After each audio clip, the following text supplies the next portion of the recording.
راوی کہتے ہیں میں مدینے میں گیا, میں نے قبر نبی کو بوسہ دیا. قبر نبی کو بوسہ دینے کے بعد میرے دل میں خیال آیا میں اپنے چھٹے امام کو جا کے مبارک دوں. کہتے میں امام کے دروازے پر آیا, میں نے دستک دی. علی کی شہادت ہے, عباس کا علم میرے سر پہ. قسم کھا کے روایت پڑھتا ہوں, امام گھر سے باہر نکلے, بطول کے لال نے کالے کپڑے پہنے ہوئے تھے. راوی دیکھ کے کہتے ہیں مولا لوگ کیا کہیں گے, عید والے دن بھی کالے کپڑے. داڑھی آنسوں سے بھیگ گئی, رو کے فرمایا ان مسلمانوں نے ہمیں کون سی عید منانے دی. اللہ تیری ہائے قبول کرے, حسین کی ماں پر انہوں نے ہمیں کون سی عید منانے دی. عیدیں سوگوار ہو گئی آل محمد کی, جن کے صدقے میں عید تھی ان ظالموں نے ان گھروں کو لوٹ لیا. ساروں نے مل کے زینب کو یتیم کیا.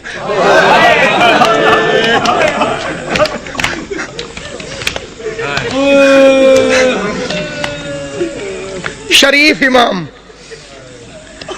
تو بعد میں پتہ چلا ایک گھر سے رونے کی آواز آئی, حسن حسین اس گھر کے اندر چلے گئے علی کی شہادت کے بعد. دیکھا ایک اندھا بیٹھا ہوا ہے, نہ ہاتھ ہے نہ پاؤں. حسن پوچھتے ہیں بھوک لگی ہے, کہتے لگی ہے لیکن رویا اس لیے نہیں. حسین پوچھتے ہیں پیاس لگی ہے, کہتے بہت لگی ہے لیکن رویا اس لیے نہیں. حسن حسین پوچھتے ہیں پھر رونے کی وجہ, کہتے اللہ کرے وہ خیریت سے ہو. حسنین پوچھتے ہیں کون, کہتے ایک مزدور تھا جو روز کوفے سے میرے لیے کھانا لے کر آتا تھا, مجھے اپنے ہاتھوں سے کھانا کھلا کے چلا جاتا تھا. 19 رمضان سے وہ میرے پاس آیا نہیں.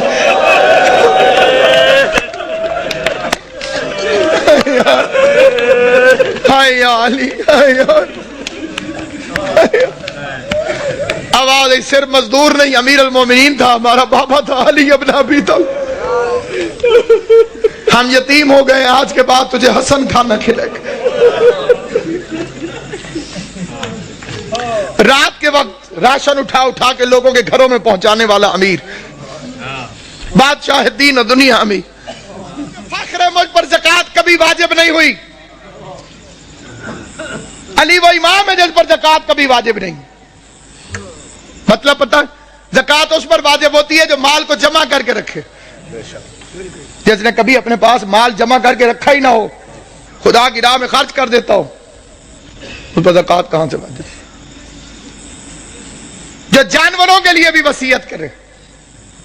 گورنروں کو خط لکھا میرے مولا نے, ایک لمبا راستہ ہو لیکن اس میں پانی اور گھاس ملتا ہو, ایک شارٹ کٹ ہو لیکن اس میں پانی اور گھاس نہ ہو, تو خبردار لمبے راستے کے خوف سے جانوروں کو اذیت نہ دینا, لمبے راستے سے آنا تاکہ جانوروں کو پانی بھی ملتا رہے اور کھانے کو بھی دعوی ملتی. کالی رات تو فرمایا تھا یہ بطخیں میرا نوحہ کا نہیں. بطخوں نے اپنی چونچوں میں مولا کی ابا لے لی تھی, یہ میرا نوحہ پر نہیں, میرا نوحہ پر نہیں. کبھی بطخیں کسی مقام پر شور مچائیں تو پریشان نہ ہونا, اس لحاظ سے ان کی عزت کر لینا کہ یہ علی کے گھر میں پلتی.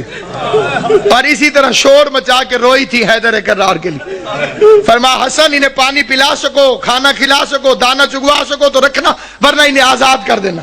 میں ایک مرتبہ فکرہ کہتا ہوں, بے غیرت زمانہ جو علی جس کوفے میں بطخوں کو بھی پیاسا برداشت نہیں کرتا تھا, اسی شہر میں اس کی پوتی سکینہ حسرت سے مسلمانوں کو دیکھتی رہی کہ کوئی ہے جو مجھے محمد کے رشتہ داری کی وجہ سے پانی کا گھونٹ ملے.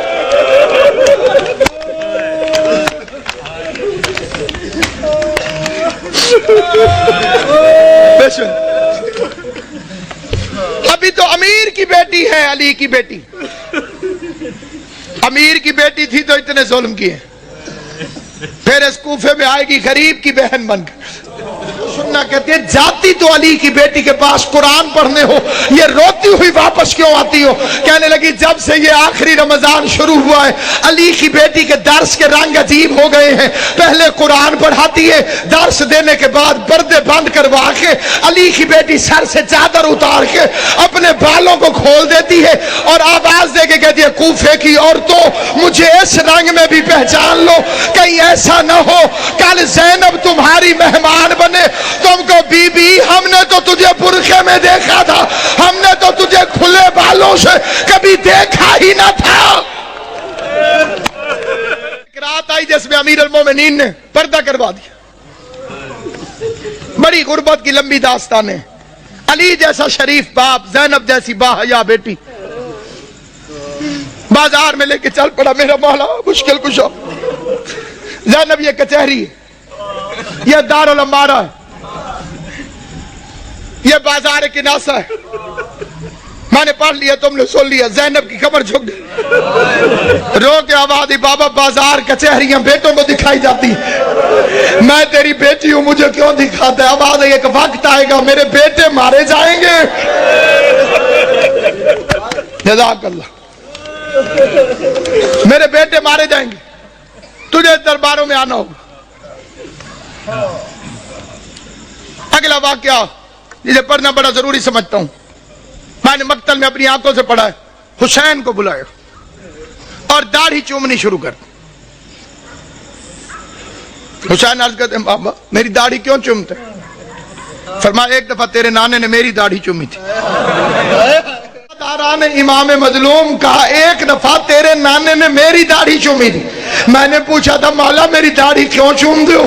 تو رسول نے فرمایا تھا علی ایک رمضان آئے گا جس میں تیری داڑھی خون سے خضاب ہوگی، اس لیے چوم دو میری داڑھی تو ایک میرے خون سے خضاب ہوگی، اور تیری داڑھی کبھی اکبر کے خون سے، کبھی علی اصغر کے خون، ماتم کرنا، کبھی غازی کے خون سے، کبھی قاسم کے خون سے، کبھی عباس کے خون سے۔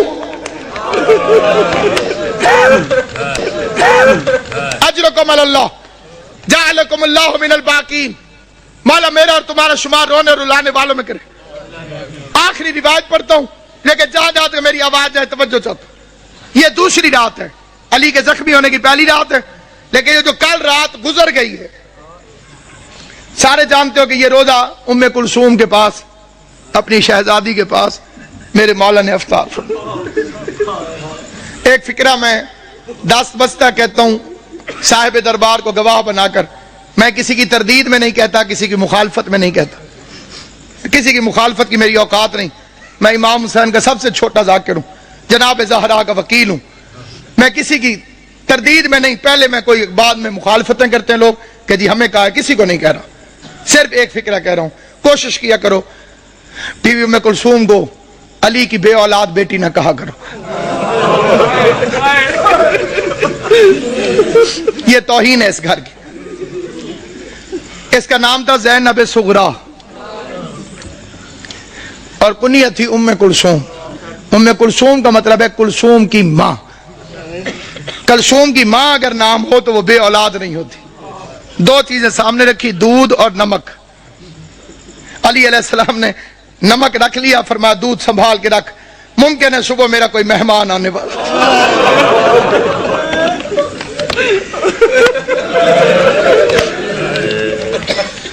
ممکن ہے صبح میرا کوئی مہمان، مجھے شربت پلانا پڑے۔ ہائے کر لو گے جو تمہاری اپنی مرضی ہے۔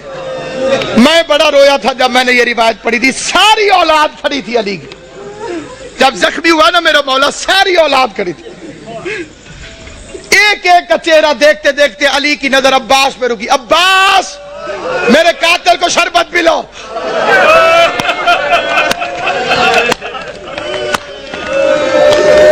غازی کے امتحانوں کا آغاز ہو گیا، عباس کے امتحانوں کا آغاز ہو گیا۔ میں کائنات قربان کروں، سوچ سکتے ہو جب غازی گھر گیا ہوگا کہ بہن زینب مجھے شربت بنا کے دے، زینب نے پوچھا ہوگا کس سے پلانا ہے، عباس کی آواز آئی ہوگی بابا کا قاتل پیاسا ہے، بابا نے مجھے حکم دیا ہے عباس اپنے ہاتھوں سے۔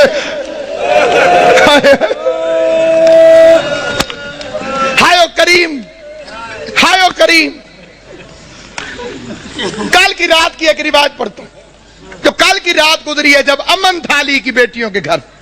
آج کا دن تو بڑا بے چینی سے گزرا ہے، تم نے افطار کیا ہے، سحری کا انتظار کر رہے ہو، علی کی بیٹیاں بس نمک چکھ لیتی تھی روزہ ہو جاتا، نہ روزہ چھوڑ سکتی تھی نہ بابا کا غم چھوڑ سکتی، فکرہ پڑھتا ہوں میں فکرہ، لیکن اس فکرے پر کوشش کرنا کہ تمہارے آنسو آ جائیں، آنسو نہ آئے تو ہائے ضرور کرنا۔ بھائی عمران شاہ جی میں نے مقتل میں پڑھا ہے، سارا دن برقعے کے اندر پردے کے پیچھے اپنے گھر میں باپ کو چھپ چھپ کے دیکھتی رہی۔ کوئی تو سمجھے گا میرا فکرہ۔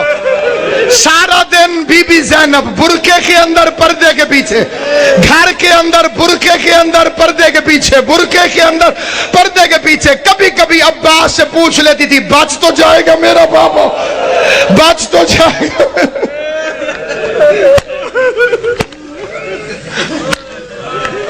آج کے دن کا واقعہ علماء پڑھتے ہیں، علی کی آنکھیں بند ہیں، کافی دیر چھپ کے دیکھتی رہی۔ عباس سے پوچھتی ہے آ جاؤں میں؟ عباس نے فرمایا اپنا گھر ہے، چار دیواری ہے، دروازے بند ہیں، آج۔ باپ کے سامنے آئی، کافی دیر علی کا چہرہ دیکھتی رہی۔ بابا میرے مولا نے آنکھیں نہیں کھولی، قسمت کی ماری قریب بیٹھ گئے، موت کی ختم ہوئی ہوئی بی بی زینب۔ قسمت نہیں علی کی بیٹی، کبھی ماں کو پٹیاں باندھتی رہی ہے،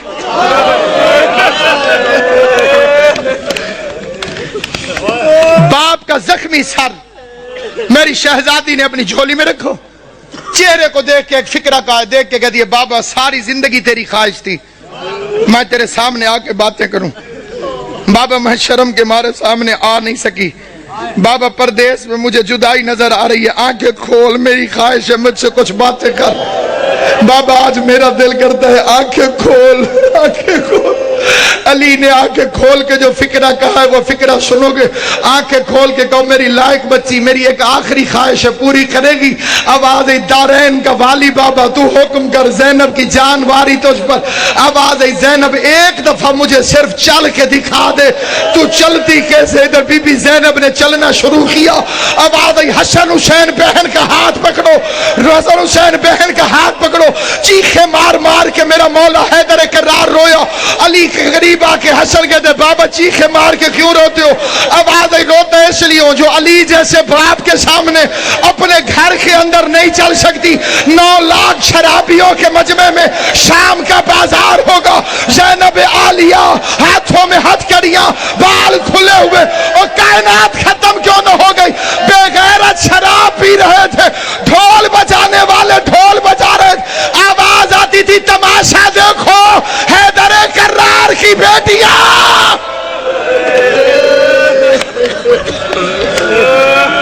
جب کہوں گا پھر زیارت آئی، حیدر کرار کی بیٹیاں، شاہ ابرار کی بیٹیاں۔ آج بابا لیٹا ہے، کل 7 نماز میں تھا، کل کی رات قبلہ لیلۃ القدر کا آغاز۔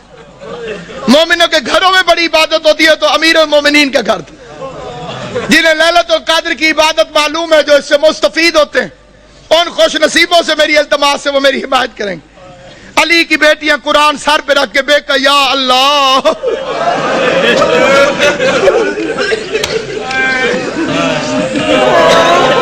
ہائے علی، ہائے علی، بے کہ یا اللہ، بے کہ یا اللہ، کہ یا اللہ۔ یہ کس رات کی بات کر رہا ہوں؟ دوسری رات، یہ جو کل قبلہ جی گزر گئی ہے، جناب امام زمان تو بستہ رکھیں صحت، یہ جو گزر گئی ہے رات، یہ صبح علی کو ضربت لگی، عبادت ہو رہی لیلۃ القدر کی پہلی رات، اچانک علی کے دروازے پہ گھوڑوں کی ٹاپوں اور اسلحے کی جھنکار کی آواز آئی۔ گھوڑا چلے تو ٹاپوں کی آواز آتی ہے، تلوار نکلے تو آواز ہوتی ہے۔ آواز سننے کے بعد عباس نے مسلح چھوڑا، بجلی کی رفتار سے غازی دروازے تک پہنچا تھا، علی کی آواز عباس ٹھہر جاؤ۔ میں نے یہ 2 سال پہلے فکرہ پڑھا تھا لاہور میں، ایک سید نے ایک لفظ کہا تھا، وہ یہیں لکھا گیا، وہ بیچ میں سے کھڑا ہو گیا، اس نے کہا علامہ صاحب علی بھی عباس کو روکتا رہا۔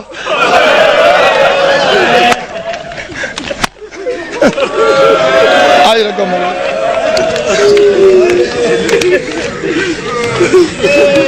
علی بھی عباس کو روک دو، غازی کو روک کر میرا مولا باہر نکلا۔ جیسے میرے مولا نے دروازہ کھولا، کیا دیکھتے ہیں؟ 4 گھوڑے سوار کھڑے، انہوں نے نقابیں کی ہوئی ہیں, ان کے ہاتھوں میں ننگی تلواریں, اور وہ گھوڑے پر بیٹھے ہوئے, ایک ہاتھ سے گھوڑے کی رکابیں پکڑی ہوئی, دوسرے ہاتھ میں تلواریں علم بنائی ہوئی, اور چہرے پہ نقاب. علی نے فرمایا کون؟ انہوں نے پھرتی سے زین چھوڑی, تلواریں نیاموں میں ڈالی, علی کے قدموں پہ ہاتھ رکھا, کسی نے ہاتھ چومو, کسی نے پاؤں چومے. پہلے کی آواز مولا میں عبداللہ ابن عفیف علی کا صحابی تھا, دوسرے کی آواز مولا میں حذیفہ یمانی, تیسرے کی آواز مولا میں ابراہیم ابن مالک اشتر. علی فرماتے ہیں آرام اور عبادت چھوڑ کر آدھی رات کو میرے دروازے پہ کیا کر رہے ہو؟ آرام اور عبادت چھوڑ کر آدھی رات کو میرے دروازے پر کیا کر رہے ہو؟ یہ اگلا فکرہ یاد رکھنا, علی کی شہادت میں تمہیں ہمیشہ یاد رہے. عبداللہ ابن عفیف مولا کا صحابی, وہ کہتا ہے مولا جب سے یہ رمضان شروع ہوا ہے تیری تقریروں سے ڈر لگ رہا ہے.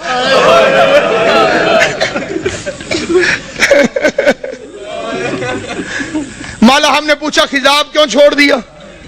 آپ نے فرمایا اب یہ داڑھی خون سے خضاب ہو. مولا آپ نے ممبر سے پوچھا آج رمضان کی کیا تاریخ ہے؟ ہم نے کہا مولا 18 ہو گئی. آپ نے فرمایا زیادہ دن گزر گئے, تھوڑے رہ گئے. مولا امام حسن کو وصیت کیوں لکھوائی؟ مولا ہم نے تہیہ کیا ہے کہ امام زمانہ کی جان کو خطرہ ہو, ہم پہ آرام حرام ہے. مولا تو گھر میں رہے ہم پہرا دیں, مولا تو مسجد میں رہے ہم پہرا دیں. کس کی مجال ہمارے جیسے نوکروں کے ہوتے ہوئے کوئی ہمارے مولا تک پہنچے. علی نے چاروں کو پیار کر کے کہا اللہ تمہیں جزائے خیر دے, تم اپنے امام سے غافل نہیں ہو, تم نے اپنے امام سے پیار کیا, لیکن میرا حکم یہ ہے کہ گھروں میں چلے جاؤ اور مجھے خدا پہ چھوڑو. جب حکم کا لفظ آیا تو حذیفہ کہتے ہیں ہمارا بدن کانپنے لگا. ہم سمجھ گئے کہ اب رکنا حرام ہے کیونکہ علی نے حکم دیا ہے. حذیفہ کہتے ہیں ہم نہ چاہتے ہوئے روتے روتے پیچھے ہٹنے لگے, علی کے چہرے کو دیکھتے رہے. وہ کہتے ہیں میں علی کو دیکھتا تھا روتا تھا. علی کا ہاتھ کہتے ہیں قیامت تک مجھے نہیں بھولے گا جب علی نے خدا حافظ کہنے کے لیے, الوداع کہنے کے لیے اپنا ہاتھ اٹھایا, ہمیں خدا حافظ کہا.